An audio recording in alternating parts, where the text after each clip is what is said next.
थोड़ा सा कंट्रोवर्शियल बात करते हैं जो बहुत लोगों को लगता है कि अ, करते हैं पर बात नहीं करते हैं उसके बारे में। Means steroids. स्टेरॉइड्स एक ऐसा सब्जेक्ट है जिसके ऊपर जितना पढ़ा जाए कम है, क्योंकि ये आपकी बॉडी के हार्मोन्स के साथ खेल रहा है। किसी को मसल गेन कर रहा है तो स्टेरॉइड्स ले रहे हैं, किसी को वेट लॉस करना है तो उसके लिए अलग स्टेरॉइड्स है। But steroids at the end of the day होता क्या है और क्यों एक इंसान को नहीं लेना चाहिए? एथलीट की बात नहीं कर रहे हैं हम, वो तो उनके चेक्स एंड मेजर्स अलाउ नहीं होता, बट हमसे एथलीट की नहीं बात करते, क्योंकि हम जो इंफॉर्मेशन देना चाह रहे हैं वो युवाओं को देना चाह रहे हैं, जो अब जिम में जाके दूसरों की बॉडी देख के वो चाहते हैं कि यार मेरी भी बॉडी फटाफट बन जाए, ऐसे लेवल की बन जाए, ऐसे बन जाए, और वो लोग स्टेरॉइड्स लेना शुरू कर देते हैं। तो स्टेरॉइड्स होता क्या है और उसके बारे में कुछ बताइए। या सी स्टेरॉइड क्या होता है? It's a male hormone, testosterone. आप जब स्टेरॉइड लेते हैं आपकी बॉडी 10 टाइम फास्टर हो जाती है मसल रिकवरी के लिए। 10 टाइम फास्ट रिकवर करती है, जिसकी वजह से 2-3 महीने में शेप चेंज होता है, you get more muscle. But वो कभी होगा जब स्टेरॉइड लेके और हाई इंटेंसिटी ऑफ वर्कआउट और प्रॉपर डाइट करोगे तो नहीं। आप कुछ भी लो, डाइट एंड एक्सरसाइज आपको जरूरी है। सिर्फ स्टेरॉइड से मसल नहीं बनेगी, उससे सिर्फ चीज़ें फास्टर होगी, यानी जो आप चीज़ करो उसको ज़्यादा सपोर्ट करेगा to build up faster, recover faster. उसके अलावा कुछ नहीं करेगा। बट ये क्या होगा, आप जैसे बाहर से लोगे, ये मेल हार्मोन जो टेस्टोस्टेरोन कहते हैं, इंटरनली अंदर बॉडी, ह्यूमन बॉडी में हाईली अडेप्टिव होती है। बाहर से मिल रहा है तो बॉडी लेजी होती है, अपना अंदर का प्रोडक्शन कम करेगी। और आप कंटिन्यू लेते रहो, क्या होगा, अंदर का प्रोडक्शन धीरे धीरे इतना कम हो जाएगा कि इसके सिवा आपकी बॉडी रिएक्ट ही नहीं करेगी। और उस पीरियड में आप देखोगे आपका टेस्टोस्टेरोन लेवल इतना लो हो गया है कि you are not getting erection as well.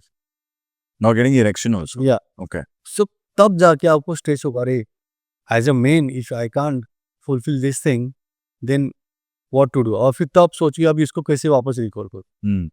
And उसमें डिपेंड होता है every individual, how fast and low, how much time will take to recover that. तो बेसिकली ये स्टेरॉइड बेसिकली मेल हार्मोन होता है जिसको टेस्टोस्टेरोन कहते हैं, जो मसल और वो जब आप बाहर से आप ले रहे हो, क्योंकि आपकी बॉडी समझो एक लेवल तक प्रोड्यूस कर रही है, और फिर आप इंजेक्ट कर रहे हो बाहर से अलग अलग किस्म के जो भी आपकी बॉडी रिक्वायरमेंट्स होती है, या जो भी आपके ट्रेनर्स आपको एडवाइस दे रहे हैं, क्योंकि उनको भी रिजल्ट दिखाना होता है। क्योंकि मैंने कई बार देखा कि ट्रेनर्स को रिजल्ट दिखाना है ताकि वो और क्लाइंट्स उठा सके, तो वो अपने क्लाइंट्स को स्टेरॉइड्स देते हैं, या मैंने जो मेरे हिसाब से गलत है, होना नहीं चाहिए। गलत ही। क्योंकि अब कुछ भी अगर जो सिंथेटिक होता है, स्टेरॉइड सिंथेटिक ही होता है, सिंथेटिक अपने बॉडी में डाल रहे हो, आप अपने बॉडी को हानि ही पहुंचा रहे हो। बराबर।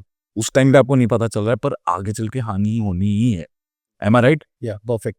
सी जब आपने बोला ट्रेनर लोग सजेस्ट करते हैं, मैंने बहुत सारे ट्रेनर को देखा है, वो सिक्स पैक लोगों को लालच देते हैं, आपको 3 महीने में सिक्स पैक दे दूंगा, 3 महीने में फैट लॉस दूंगा आपको, आपकी बॉडी जॉन अब्राहम के जैसे बनाऊंगा, ऋतिक रोशन के जैसे बनाऊंगा, ऐसे अलग अलग एक्टर का नाम लेके उनको। क्या जॉन ने, आप जब जॉन को ट्रेन करे थे, क्या जॉन ने स्टेरॉइड्स लिए? See, आप अभी लोग, बहुत सारे लोगों ने मुझे क्वेश्चन पूछा है, क्योंकि जानना चाहते जॉन हैं। अब्राहम जो है टॉप मॉडल था पहले, जब जब से वो इंडस्ट्री में आया है। मैंने बोला मेजम ऑफ टाइप ऑफ बॉडी जो इजीली रिएक्ट करती है। आप थोड़ा भी इवन गलत वर्कआउट भी करो, थोड़ा बहुत भी डाइट करो, you will get very good. और उनको अगर अच्छा गाइडेंस मिल जाए तो और बेटर बन जाते हैं। उनको इन चीज़ की जरूरत नहीं पड़ती है, उनकी बॉडी वैसे भी रिएक्टिव है। वो नेचुरल एथलीट। उनकी बॉडी रिएक्ट करती, वो पहले से मॉडल था। और मेरे कांटेक्ट में आने के बाद मैंने उसको और अच्छी तरह से ढाला, उसी बॉडी के हिसाब से रिक्वायरमेंट किया, और हम लोगों ने और अच्छी बॉडी बनाई, जो एक बेंच मार्क बन गई। लोग उसके जैसा बनना चाहते हैं। फोर्स में अलग बॉडी बनाई है, रॉकी हैंडसे में अलग बॉडी बनाई है, फोर्स 2 सेकंड। अभी तक मैंने उसको 10 साल तक ट्रेन किया डिफरेंट रिक्वायरमेंट के हिसाब से। कभी कभी तो इंजर्ड भी हुआ था, यानी उसके पीछे 3 महीने का गैप हुआ, इंजर्ड में सीवियर इंजर्ड, नी सर्जरी हो गई, मुझे फिर से 3 महीने के अंदर उसको रिकवर करना है, वैसी बॉडी बनाया और फिर कंटिन्यूटी देना है, which is very difficult. Because अभी पता नहीं उसकी बॉडी फिर से वो रिएक्ट कर, बिकॉज इंजरी का बॉडी अलग हो जाती है, मसल लॉस बहुत ज़्यादा हो जाता है, और प्लस उतना मोटिवेशन फिर से चाहिए वो रीच करने के लिए। बट हम लोगों ने किया है बहुत सारे बोन में, बिकॉज उसकी बॉडी मेजम ऑफ थी, रिएक्ट करती थी नेचुरली, तो we did everything naturally, really good thing.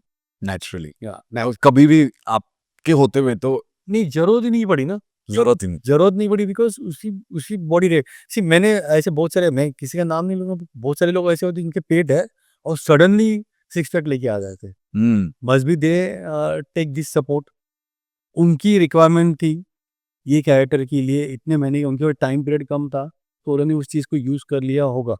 I don't know, मैं किसी का नाम नहीं ले रहा हूँ, किसी का नहीं, बहुत बता नहीं रहा, बट ऐसी चीज़ें होती है।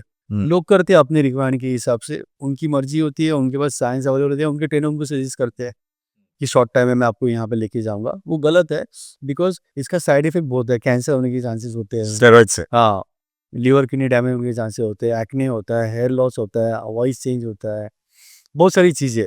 तो किसी को ये चीज़ें क्या हुआ, एक सर्टन कंडीशन में ह्यूमन बॉडी के लिए आई हुई थी, जहाँ पे लो रेजिस्टेंस हो जाता है बॉडी का, नहीं कैंसर में उनको स्टेरॉइड दिए जाते हैं कैंसर पेशेंट लोगों को, कि वहाँ पे रेजिस्टेंस पावर ही नहीं है, तो रेजिस्टेंस पावर बढ़ाएंगे। तो इसका फंक्शन अंडरस्टैंड करके लोगों ने अपने आप को और इम्प्रूवमेंट करने के लिए इसको यूज कर लिया। मिसयूज बेसिकली, इसको मिसयूज किया। तो आपके हिसाब से स्टेरॉइड नहीं लेना चाहिए। जैसे फैट बर्नर भी है, कोई फैट बर्नर ऐसे है जो एडिपोज टिश्यू को कम करते हैं, जो फैट स्टोर करने का। कौन से टिश्यूज? एडिपोज टिश्यू, एडिपोज, या एडिपोज टिश्यू जो फैट स्टोर करते हैं, ओके। जो थायराइड वालों को ज्यादा होते हैं, जिसकी वजह से they put on more fat. तो उनके लिए टैबलेट आया हो गए, कुछ टैबलेट आते हैं जो उस एडिपोज टिश्यू को कम करे, जो उनको कंट्रोल कर सके, उनका जो फैट परसेंटेज जो बढ़ रहा है उनको कंट्रोल कर सके। तो लोग वो दिखते हैं और वो फैट टिश्यू को कम करने की कोशिश करते हैं। सम फैट बर्नर ऐसे होते हैं जो बॉडी टेम्परेचर बढ़ाता है, हार्ट बीट बढ़ाता है, जिसकी वजह से हार्ट ज़्यादा पंप होता है, ज़्यादा ऑक्सीजन लगता है, and that give fat burning. And temperature बढ़ने के फैट मेल्ट फास्टर होता है, and we can utilize in exercise as energy. And exercise तो करना है। ऐसे बहुत सारी चीज़ें यानी फंक्शन अंडरस्टैंड करके people are using that for own benefit in certain period of time, which is Siya ji इतना ले सकते हो, इतना नहीं ले सकते, बहुत सारी चीज़ें उसमें complication, we can discuss that thing, correct, because we are not motivating all this things. Correct. यही है ना सर, सोशल मीडिया आजकल इतना हो गया है कि लोग सिर्फ सोशल मीडिया पे देखते रहते हैं कि ये सेलिब्रिटी ऐसा दिख रहा है, या ये एथलीट ऐसा दिख रहा है, या ये ऐसा दिख रहा है, पर वो ये नहीं देख रहे हैं कि शायद उन्होंने सच में इतने साल लगाए हैं उस मुकाम तक पहुंचने के लिए, पर उनको क्विक रिजल्ट चाहिए तो वो बह जाते हैं। Over supplement, over steroids basically, not even over steroids लेना मेरे हिसाब से जरूरत नहीं है। पेशेंस दो, क्योंकि वो बॉडी ज्यादा लॉन्ग लास्टिंग रहेगी। करेक्ट? या because all this because lack of knowledge, wrong guidance, यानी भले वो सोशल मीडिया के थ्रू हो या रॉन्ग ट्रेनर के through, wrong guidance is wrong guidance. हाँ, रॉन्ग गाइडेंस जो है, इसलिए गाइडेंस बहुत इंपॉर्टेंट है, किसके थ्रू जा रहे हैं। इसमें मैंने बोला ना, फर्स्ट फेज में आप रुको 3-4 महीना, थोड़ा पैसा जमा करो, एटलीस्ट 1-2 महीने के लिए ट्रेनर को हायर करो, अंडरस्टैंड कर लो एवरीथिंग, एंड फिर उसके बाद आप अपने आप को एजुकेट कर लो अपने आप को, और सर आप अपने आप को हर चीज के लिए एक सर्टेन एजुकेशन की जरूरत होती है, राइट? तो बेसिक एजुकेशन ले लो उसके पास से, एज ए लर्निंग के हिसाब से, and then start your own journey. At least कुछ गलत करके इंजर मत करो अपने आप। सब प्रेगनेंसी में वर्कआउट, बिकॉज आपने आई एम श्योर बहुत सारी लेडीज को भी ट्रेन किया है, तो ये सवाल मैं उनके लिए पूछना चाहता हूँ कि प्रेगनेंसी में वर्कआउट करना चाहिए या नहीं करना चाहिए, और अगर करना चाहिए तो कैसे करना चाहिए? क्योंकि हाल ही में मैंने एक सोशल मीडिया पे मैंने पर्सनली एक वीडियो देखा था कि एक प्रेग्नेंट महिला, फॉरेन की थी ऑफ कोर्स, वो स्नैच, डेडलिफ्ट, स्क्वाट्स, प्रेगनेंसी के हिसाब से काफी इंटेंस लग रहा था उनका वर्कआउट। एंड उन्होंने कहा कि मेरी फर्स्ट डिलीवरी भी बहुत कंफर्टेबल हुई, मेरी सेकंड डिलीवरी भी बहुत कंफर्टेबल हुई।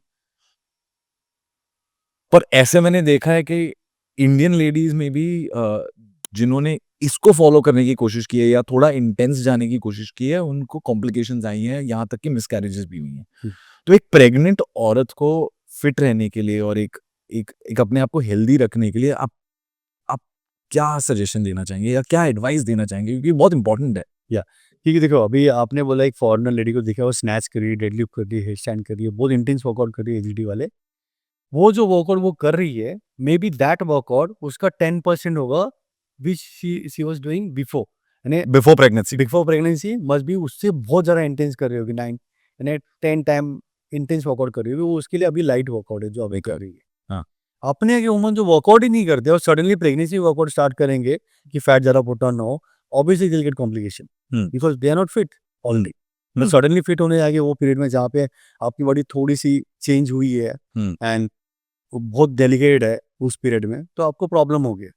तो इट्स ऑल डिपेंड, सामने वाला रेगुलर बेसिस पे वो वर्कआउट जो 1.5 घंटा वर्कआउट कर रहा था उसका ये 10% है, यानी 100% का 10% है, तो उसके लिए वो ईजी है, वो चीज़ वो कर सकता है और अपने आप को मेंटेन कर सकता है। बट इसने कभी वर्कआउट नहीं किया, उसके लिए अलग वर्कआउट आते हैं with the guidance, very small and small small workout जो उनका डिलीवरी ईजी करवाए, उनकी फ्लेक्सिबिलिटी मोबिलिटी बढ़ाए, प्लस जो लोड आता है प्रेगनेंसी की वजह से बैक पे, नी पे, उनसे होने वाली है, उनके जो कैल्शियम लॉस हो रहा है उनसे होने वाली इंजरी से बचाए, एक सर्टन मसल ग्रुप को स्ट्रेंथन करे, जो वो चीज़ें आसान कराए। क्या योगा भी हेल्प करता है इसमें? ऑफकोर्स सी हर चीज़ के लिए अलग टाइप के मूवमेंट होते हैं, यानी प्रेगनेंसी में जो चीज़ें अवॉइड करनी चाहिए वो साइड में रख के उसके लिए एक सर्टन ग्रुप ऑफ वर्कआउट का किया जाता है जो कंफर्टेबली कर सकते हैं और वो जो पुट ऑन हुआ है उसको हैंडल कर सके स्पेशल, क्योंकि पेट ज़्यादा आने की वजह से अभी वो पैर स्ट्रेट नहीं रख पा रहे हैं, उनको ऐसे रख पा रहे हैं, ग्राइन फ्लेक्सिबिलिटी चाहिए